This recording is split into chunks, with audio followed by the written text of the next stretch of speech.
Pernah nggak sih kamu mikir, kenapa banyak orang yang pinter banget, tapi hidupnya tetap aja pas-pasan? Padahal mereka rajin, nilainya bagus, bahkan sering jadi juara kelas. Tapi anehnya, justru ada orang yang biasa-biasa aja di sekolah, malah bisa sukses secara finansial. Kenapa bisa gitu ya? Nah, di video ini, kita bahas alasan sebenarnya kenapa banyak orang pintar tetap miskin. Masalah pertama, sekolah ngajarin kita cara kerja keras, tapi nggak ngajarin cara uang bekerja untuk kita.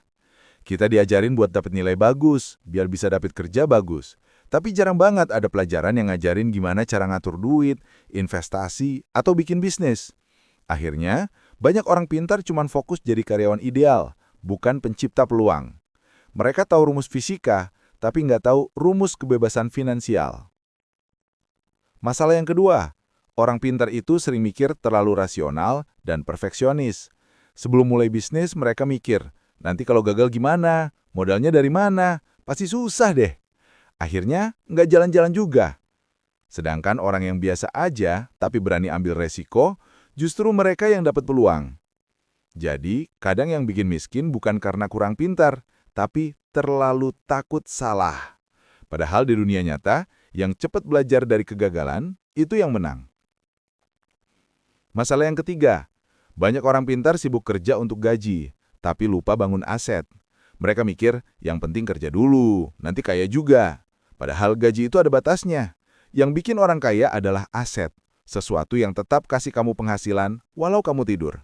Contohnya punya bisnis kecil, properti, investasi, atau bahkan personal brand di internet. Jadi kalau kamu cuma pintar secara teori, tapi nggak pernah praktek bangun aset, ya hasilnya tetap sama, kerja terus, tapi nggak pernah bebas. Masalah yang keempat, nah ini nih yang sering banget kejadian. Orang pintar kadang susah belajar dari orang lain, karena ngerasa udah tahu semuanya. Mereka takut kelihatan salah, atau gengsi kalau harus mulai dari nol. Padahal dunia berubah cepat, ilmu yang dulu penting, sekarang bisa jadi nggak relevan. Sementara orang yang nggak sepintar itu, tapi terus belajar dan adaptif, malah bisa maju lebih cepat. Jadi kesimpulannya, jadi pintar itu penting, tapi nggak cukup. Kalau kamu mau sukses secara finansial, kamu juga harus berani ambil resiko, belajar soal uang, dan terus praktek di dunia nyata.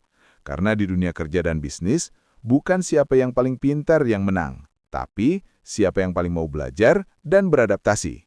Jadi, kamu pilih jadi orang pintar atau orang cerdas finansial. Jangan lupa share ke temanmu dan subscribe untuk konten edukasi lain.